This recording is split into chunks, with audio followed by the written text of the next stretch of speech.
Hi guys, and welcome back to Home Roaster HQ. Today we're going to be going over roasting coffee in a Nesco professional coffee roaster. This roaster is great for home roasting. It's very easy to see the bean change in color through this glass chamber here, and it's one of the most simplest roasters for a beginner to start off with. So today we're going to be roasting a batch of our Ethiopia Sidamo coffee available on our website. And you can also print off the PDF spec sheet here, which will tell you exactly what roast degree that you're trying to achieve. We will give you the amount of time that you need to program your Nesco to roast for. So in today's case, we're going to be roasting to a 16% roast degree, and the specs call for 22 minutes.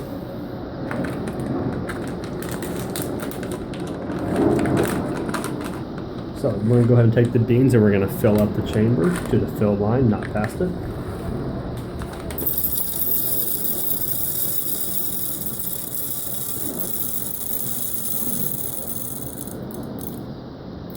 And it should come close to 150 grams. If you're a little bit past that fill line, it's okay. It's not going to be a big deal. You just want to make sure that as your roast goes through, you're not going to overflow the top of the chamber, because the beans do expand as they roast.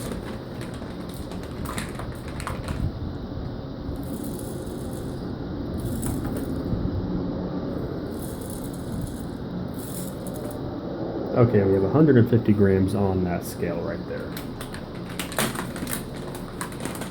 And as you might notice today, we are using a variable transformer, which is this red thing over here. Basically what this does is this stabilizes the current. When you're roasting in the common household, normally you have about 120 volts, but as big appliances such as heaters, furnaces, ACs, microwaves, as those appliances turn on and off, you might see a spike or a decrease in voltage coming out of the socket where your roaster is plugged into. So what this basically does is it stabilizes the current. It acts as a capacitor to where if there is a voltage drop, it's always going to maintain the level that you set it at. So in this case, we had voltage set at 120 volts. Okay, so with the coffee ready to go already in the chamber here, we got 150 grams of Ethiopia Sidamo.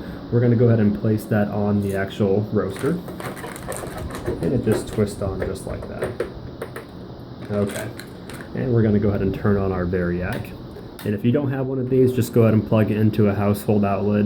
We'd recommend plugging it into one that's not on the same breaker as a big appliance that draws a lot of power. Okay, so once you got that on there, you're going to go ahead and add the chaff tray, or the chaff catcher, I should say, and go ahead and close it.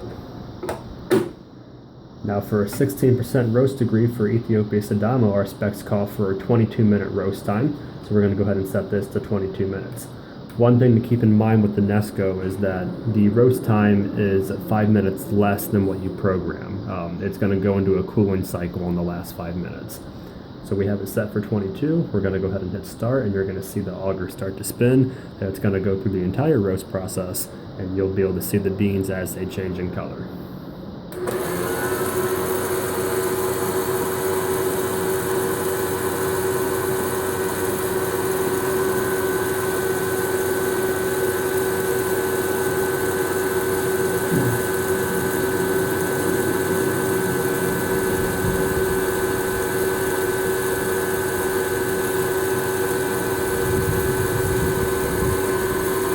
Now what's great about this coffee roaster is it has smoke suppression technology. So it's a patented device inside this roaster that really just makes the amount of smoke that comes out of it brought down to a minimum. You can use this roaster indoors. I'd recommend doing it by a window, maybe placing a fan in the window to kind of draw some of that exhaust out, because inhaling coffee smoke is not really the most healthiest thing to do. But for the most part, this does not put off a ton of smoke, unlike some of the other coffee roasters such as a Bmore or a Hot Top, which will put off a noticeable amount.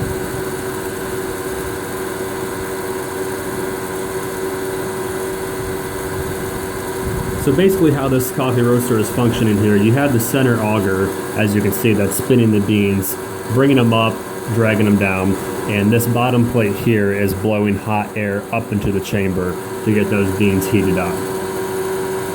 As the beans get hotter, obviously the color will change. They lose moisture and the beans also expand. So notice where the fill line is at currently here. As the beans roast farther, you're going to start seeing them rise pretty high. That's just simply every bean expanding in size.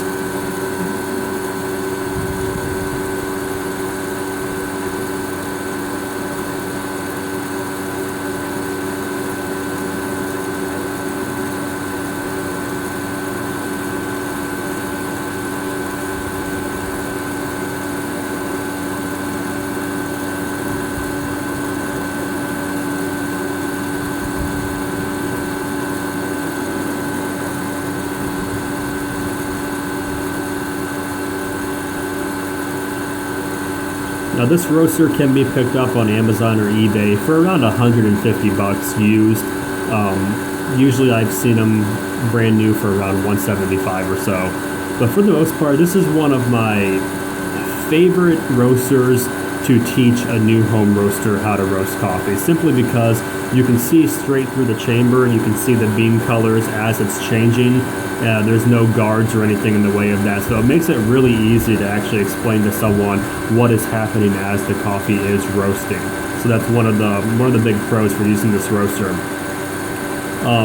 One thing with this one is there's no temperature settings, so there's no way to actually change your roast profiles other than just setting your time. And in our spec sheets here, we also have the heat profiles that we monitored by taking the glass temperature with an infrared thermometer to kind of give you a general idea of how the heat ramps up on this specific roaster. And we are currently at the 19-minute mark, so 3 minutes have passed, and the beans still look about the same. They will be changing in color pretty soon here.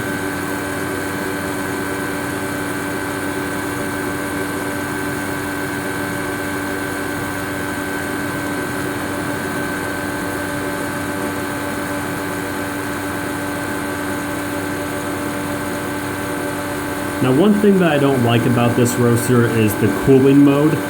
You only get 5 minutes, so you can't increase it.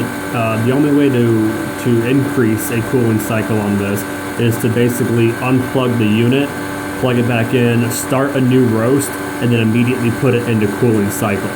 I'm pretty sure this can be done as well without unplugging it. You just have to press a few buttons on here to get it to reset, and then you can go ahead and throw it back into cooling mode.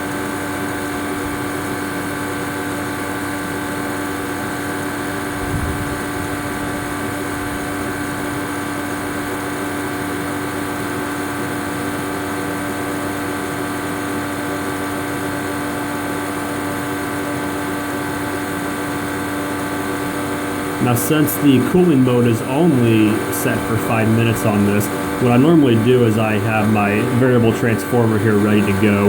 Once it does kick in the cooling mode, I just bump up the voltage a little bit. That way it forces more air into there and it drives that auger a little bit quicker, making the beans cool off slightly. But once again, it's not necessary.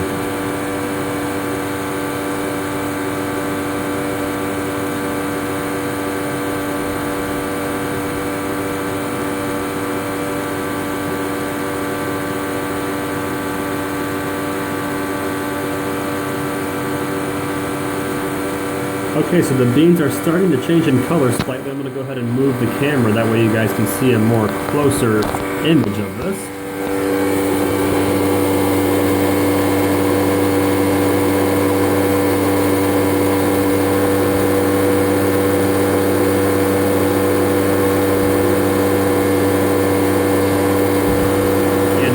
The chaff is starting to break away from the coffee beans, and the way that this chaff catcher works is basically it's slotted to where when the air forces up through the chamber, it is going to force the chaff into that catcher, and then when the roast is over, you can go ahead and just dump that out when it's all done.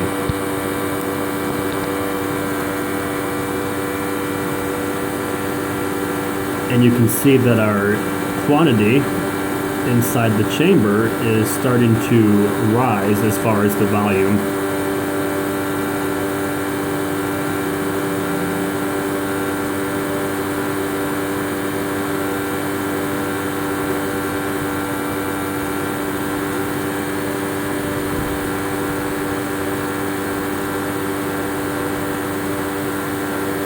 One thing that I should mention as well is that all the coffees that we sell on homeroasterhq.com, they come with these PDF spec sheets here. So if you're trying to hit a certain roast degree, in our aspect here, we're going for a 16%. We're going to give you all the data. We're going to tell you how much to use in terms of grams, and also how long to roast it for.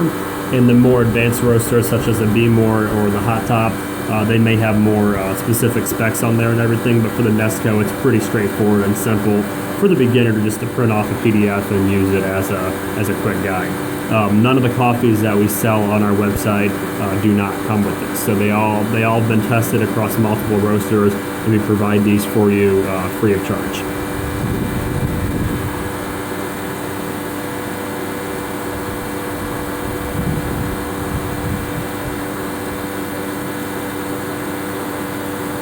And we're currently at 15 minutes left on the timer here.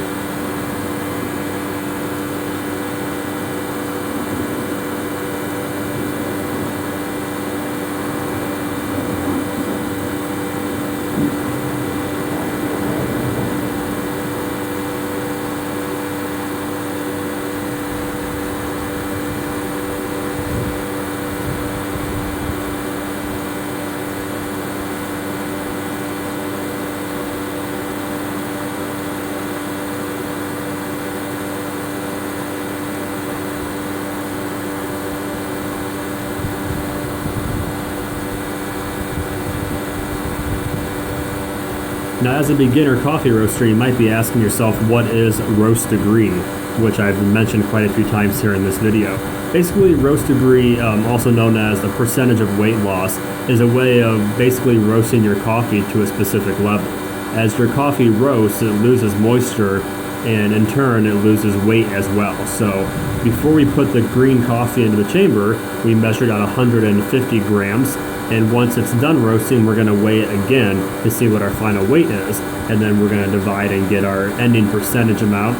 And that's going to tell us whether or not we hit on point for what we were trying to go for, which is a 16% roast.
One more thing to mention about this roaster is that depending on the bean that you're roasting, hearing first and second crack can be tricky simply because the blower motor is quite loud, and I have noticed that on some of the crops that we roast, it's very hard to detect first crack, which if that occurs, basically just follow the spec sheets that we have given you, and also if you're an experienced roaster, you'll be able to tell by the color of the bean as well when you think it's appropriate to stop the roast.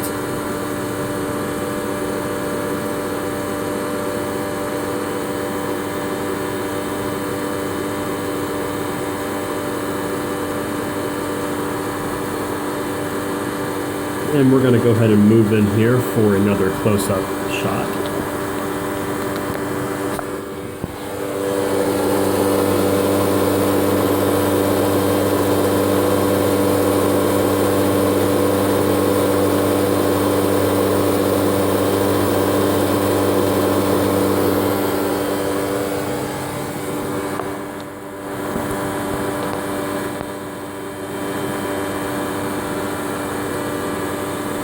Okay, we got 11 minutes left on the timer here, which means we got 6 more minutes of roasting, then it goes into cool down mode.